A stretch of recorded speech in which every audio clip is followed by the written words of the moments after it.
Tout ce que Mélissa voulait, c'était un vieux morceau de gâteau pour sa fille de 6 ans. Affamée, sale et invisible aux yeux du monde, elle est entrée dans une petite boulangerie de quartier, espérant y trouver un peu de compassion. Mais ce qui s'est passé ce jour-là a changé 3 vies à jamais.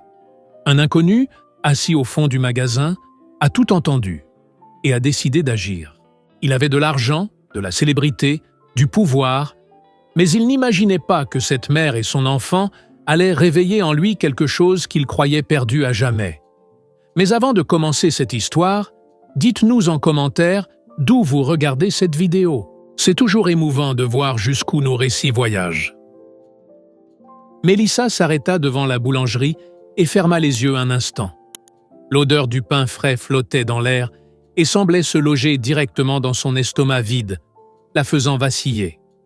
Elle serrait la main de Rosie très fort, comme si ce simple geste pouvait leur donner du courage à toutes les deux. La petite n'avait que 6 ans, et ses grands yeux scrutaient tout avec un mélange de fatigue et de curiosité. « Maman, on peut entrer ?» demanda Rosie d'une voix timide. Mélissa prit une grande inspiration et hocha la tête.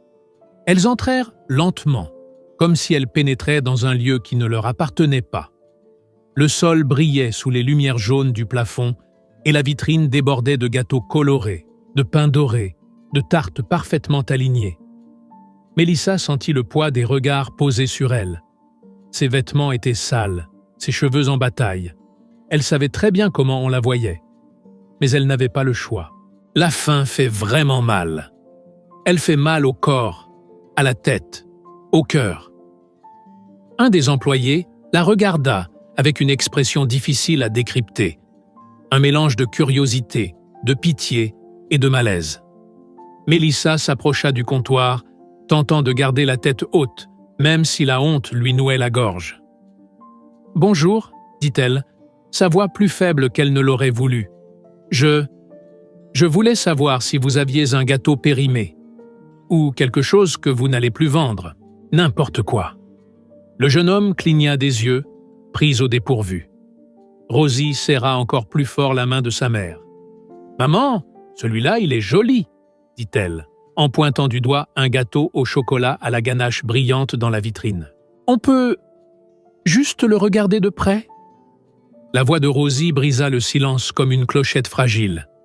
Mélissa sentit les larmes lui monter aux yeux, mais elle se retint. Elle ne pouvait pas pleurer ici, pas devant sa fille, pas devant des inconnus. « Bien sûr, ma chérie, » répondit-elle en esquissant un sourire. « Mais on va juste le regarder, d'accord ?» Le jeune homme derrière le comptoir se gratta la nuque, visiblement mal à l'aise. « Vous savez, on ne peut pas donner de la nourriture sans l'autorisation du responsable. C'est la règle. Mais je vais voir ce que je peux faire. » Mélissa hocha vite la tête, reconnaissante qu'il essaie au moins. Elle s'éloigna un peu, emmenant Rosie devant la vitrine. La petite colla son visage contre la vitre, fascinée par les douceurs comme si c'étaient des bijoux rares. Mélissa sentit son cœur se serrer. Rosie méritait mieux que ça. Elle méritait de s'asseoir à une table, de choisir ce qu'elle voulait, de manger à sa faim. Mais la vie ne leur avait pas donné cette chance. Elle repensa à tout ce qui s'était effondré. Le travail perdu, le loyer impayé, les portes qui se fermaient l'une après l'autre. Elle avait frappé à tant de portes, demandé de l'aide à tant de gens, mais personne ne semblait vouloir la regarder dans les yeux. C'était comme si elle était devenue invisible. Elle et Rosie, 2 ombres qui marchaient dans les rues, survivant jour après jour. « Maman, tu crois qu'un jour on pourra manger un vrai gâteau ?» demanda Rosie, toujours fascinée par la vitrine. Mélissa s'agenouilla près de sa fille et la serra dans ses bras. « Oui, ma chérie, je te le promets. Un jour, on s'assiera et tu mangeras le gâteau que tu veux, le plus grand, le plus bon. » Rosie sourit, et ce sourire fut comme un rayon de lumière dans l'obscurité. Mélissa l'embrassa sur le front et se releva, tournant à nouveau son regard vers le comptoir. Le jeune homme parlait encore à sa collègue, à voix basse. Ils avaient en l'air sincèrement indécis. Mais Mélissa comprenait. Ils avaient leur vie, leurs soucis. Ils ne pouvaient pas risquer leur poste pour deux inconnus. Mélissa attendit en silence. Son ventre gargouillait, et elle posait la main dessus comme pour en calmer la douleur. Rosie semblait absorbée par les gâteaux, mais Mélissa savait qu'elle avait aussi faim. Elle n'avait rien mangé de consistant depuis des jours. Un bout de pain rassis par-ci, un fruit abîmé par-là. Rien de suffisant, rien qui puisse apaiser ce vide permanent. Finalement, le jeune homme revint vers elle. « Le responsable n'est pas là et je peux vraiment rien donner sans autorisation. Je suis désolé. » Mélissa hocha la tête, avalant sa déception. Elle s'y attendait, mais ça faisait mal quand même. « Ce n'est pas grave. Merci d'avoir essayé. » Elle appela Rosie et toutes deux se dirigèrent vers la sortie. Chaque pas vers la porte était plus lourd que le précédent. Dehors, le soleil commençait à se coucher, peignant le ciel d'orange. Encore une après-midi sans repas. Encore une nuit à devoir expliquer à Rosie pourquoi elles allaient dormir le ventre vide. Mélissa sentit les larmes couler, mais elle les essuya rapidement avant que sa fille ne les voie. C'est à ce moment-là, quand tout espoir semblait s'être envolé, que quelque chose commença à changer. Matthew Carter était assis à une table, dans un coin discret de la boulangerie, à l'abri des regards. Il était venu là uniquement pour déguster une part de tarte en paix, loin du tumulte du bureau, des réunions interminables, de tout ce qui lui rappelait qui il était. Ou plutôt, ce qu'il était devenu. Il leva sa tasse de café, mais s'arrêta en plein geste lorsqu'il entendit la voix faible d'une femme au comptoir. « Je voulais savoir si vous aviez un gâteau périmé, ou quelque chose que vous ne vendrez plus. » Matthew tourna la tête par réflexe. Il vit la femme, mince et épuisée, tenant la main d'une petite fille. La scène semblait presque irréelle dans ce lieu lumineux et chaleureux. Elle détonnait dans le décor, comme si le monde avait oublié qu'elles existaient. Il reposa lentement sa tasse, sans détourner les yeux d'elle. La fillette pointa du doigt un gâteau dans la vitrine, et Matthew entendit sa voix, douce et innocente. « Maman, on peut juste regarder de près ?» Quelque chose se brisa en lui. C'était comme si une porte verrouillée depuis des années venait d'être forcée. Il ferma les yeux, et le visage d'Émilie lui apparut, sa fille. Les mêmes grands yeux, la même voix pleine d'espoir. Émilie, qui était partie avec Sarah dans un accident que Matthew n'avait jamais pu accepter. Il avait essayé d'enfouir la douleur, de tout enfermer au fond de lui, de continuer comme si de rien n'était. Mais la vérité, c'est qu'il n'avait jamais continué. Il avait simplement cessé de ressentir. Jusqu'à maintenant. Matthew rouvrit les yeux et observa de nouveau la petite fille.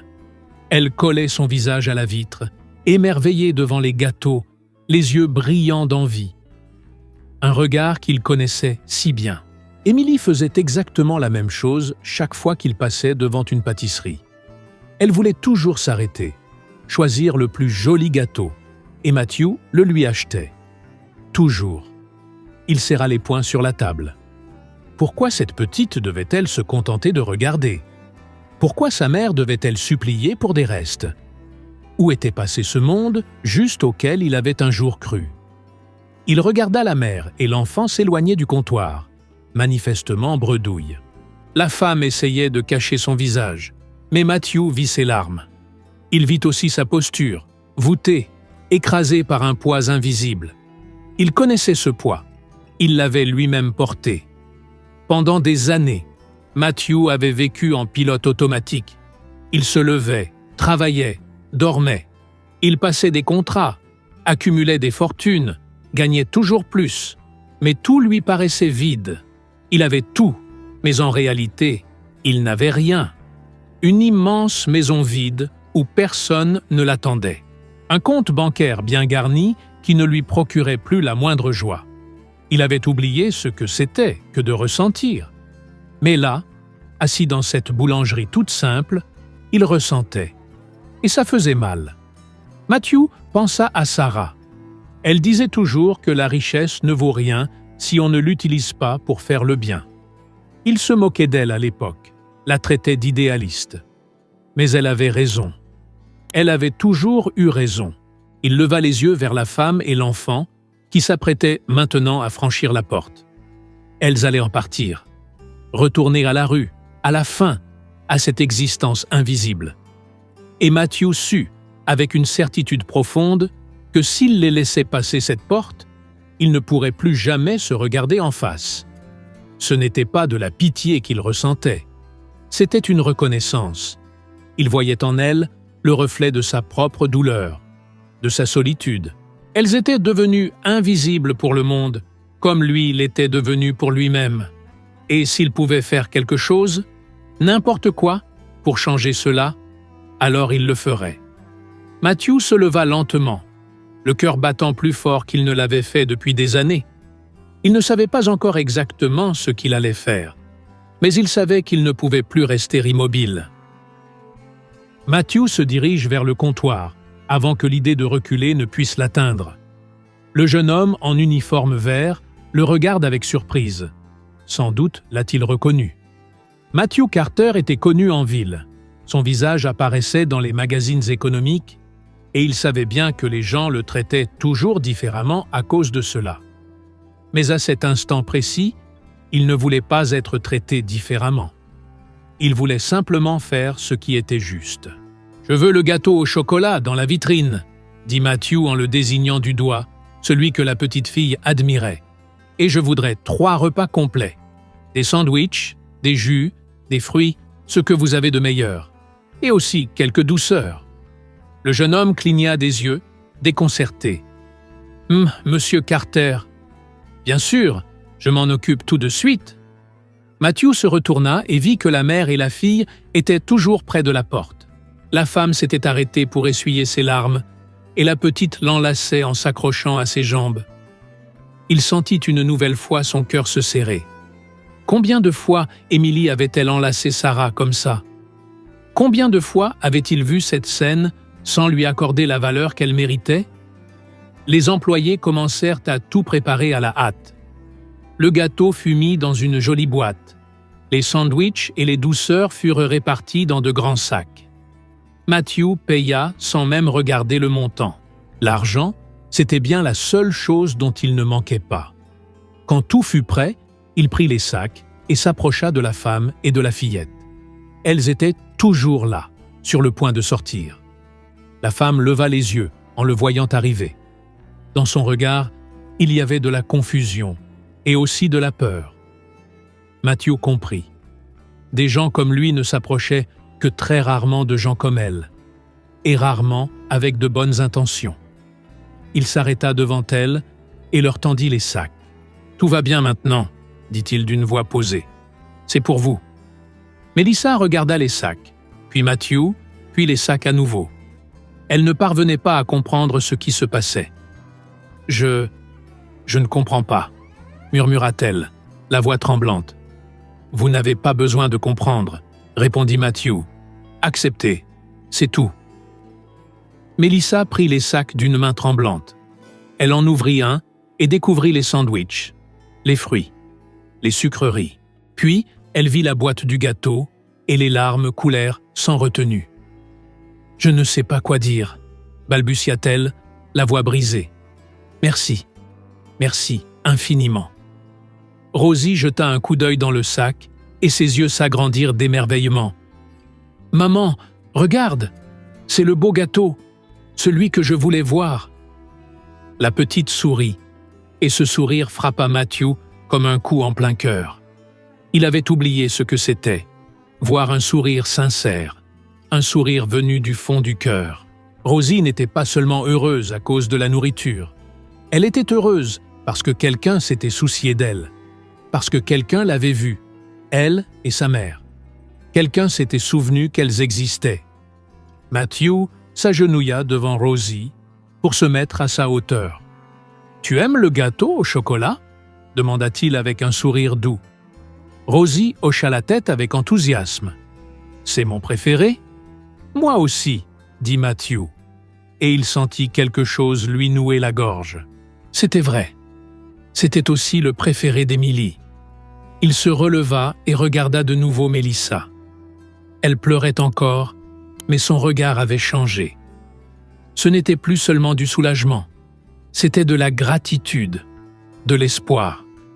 La sensation, peut-être, que le monde ne l'avait pas complètement oublié. Les employés de la boulangerie observèrent la scène en silence. La jeune femme aux cheveux attachés avait les larmes aux yeux. Il y avait dans l'air quelque chose d'indescriptible. Comme si, pour un instant, la bonté avait traversé cet endroit et tout transformé. Matthew ne dit rien de plus. Il n'en avait pas besoin. Il hocha simplement la tête et se dirigea vers sa table. Mais avant qu'il n'y arrive, il entendit la voix faible de Mélissa derrière lui. « Monsieur, comment puis-je vous remercier ?» Matthew s'arrêta et se retourna. « Vous n'avez pas besoin de me remercier. Prenez soin d'elle. Prenez soin de vous deux. » Puis il quitta la boulangerie, laissant derrière lui une mère et sa fille, mais emportant avec lui quelque chose qu'il pensait avoir perdu depuis longtemps. Mélissa resta immobile au milieu de la boulangerie, serrant les sacs comme s'il s'agissait du trésor le plus précieux au monde. Rosie tirait doucement sur son pull, impatiente d'ouvrir la boîte du gâteau, et Mélissa finit par bouger. Elles sortirent de la boulangerie lentement, encore en train de réaliser ce qui venait de se passer. Dehors, le soleil commençait à se coucher, peignant le ciel de teintes orangées et rosées. Mélissa repéra un banc sur la place juste en face et s'y assit, posant les sacs à côté d'elle. Rosie s'assit tout près, les yeux brillants d'excitation. « Je peux l'ouvrir, maman ?» Mélissa hocha la tête, un sourire sur les lèvres. Son premier depuis des semaines. « Oui, vas-y, ma chérie !» Rosie ouvrit la boîte avec soin, comme si elle déballait un cadeau de Noël. Lorsqu'elle vit le gâteau au chocolat recouvert d'un glaçage brillant, elle poussa un petit cri de joie. Mélissa prit une serviette et coupa un petit morceau avec les mains, le tendant à sa fille. Rosie mordit dans le gâteau et ferma les yeux, savourant chaque bouchée. Mélissa se servit aussi un morceau et le porta à sa bouche. Le goût du chocolat envahit ses sens et les larmes revinrent. Mais cette fois, ce n'étaient pas des larmes de tristesse. C'étaient des larmes de gratitude, de soulagement. Les larmes de quelqu'un qui s'était enfin senti vue, reconnue, existante. « C'est bon, maman ?» demanda Rosie, la bouche pleine. « C'est délicieux, mon amour. » Elles mangèrent en silence pendant quelques minutes, partageant ce gâteau comme s'il s'agissait d'un trésor rare. Mélissa leva les yeux vers le ciel et remercia. Elle remercia cet homme qui était apparu de nulle part.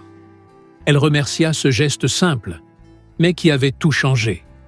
À l'intérieur de la boulangerie, Matthew était retourné à sa table, mais il n'arrivait pas à toucher à son assiette. Il regardait par la fenêtre, observant la mère et sa fille assises sur le banc, partageant le gâteau. Il vit le sourire de Rosie, les larmes de Mélissa, et ressentit quelque chose qu'il n'avait pas ressenti depuis des années. Une chaleur au fond de la poitrine. Il avait accompli quelque chose qui comptait, quelque chose qu'aucune somme d'argent ne pouvait acheter, quelque chose de profondément humain. Matthew pensa à Sarah et Émilie. Il imagina à quel point elle serait fière de lui. Il repensa à cette phrase que Sarah répétait souvent. « Les petits gestes peuvent changer le monde. » Elle avait raison. Ce ne sont pas les millions qui transforment le monde. Ce sont les gestes faits au bon moment, les mains tendues, les sourires partagés, la compassion qui survit même dans les cœurs les plus brisés. Il se leva et sortit de la boulangerie sans se retourner. Tandis qu'il marchait dans les rues de la ville, il ressentit quelque chose de nouveau. Ce n'était pas encore le bonheur, la douleur de la perte était toujours là, mais c'était de l'espoir, le sentiment qu'il pouvait peut-être recommencer à vivre, qu'il pouvait honorer la mémoire de Sarah et Émilie, non pas en gardant la douleur pour lui, mais en faisant le bien autour de lui, en devenant l'homme qu'elles avaient toujours cru qu'il pouvait être. Ce jour-là, entre les miettes de gâteau et les rayons du soleil couchant, 3 vies changèrent à jamais. Mélissa et Rosie découvrirent que la bonté existait encore. Matthew redécouvrit la vie en lui. Et tous trois comprirent que la compassion peut rallumer l'espoir, même dans les cœurs les plus éteints. Le soleil continuait à descendre, colorant le ciel de nuances toujours plus intenses. Et, à cet instant, le monde parut un peu plus juste, un peu plus humain, un peu plus rempli d'amour. Si cette histoire vous a touché d'une manière ou d'une autre, laissez un commentaire ci-dessous. Likez la vidéo, partagez-la avec quelqu'un qui compte pour vous et aidez ce message à toucher d'autres cœurs. Parce que, plus que jamais, le monde a besoin de gens qui se soucient des autres.